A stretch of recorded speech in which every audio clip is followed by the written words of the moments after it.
Sering ku dengar tangis, juga derita, tetapi yang kali ini aku tak kuasa. Ingin aku menghindar, hati bergetar. Ku coba mendekatinya, sekedar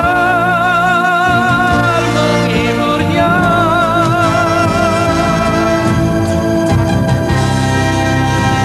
Pertama membisu saja, kedua hanya pandangnya, ketiga senyumnya terpaksa semakin dibalik padanya. Ku rasa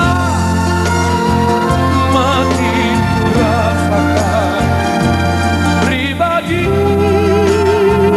sangat mengesankan, bukan lagi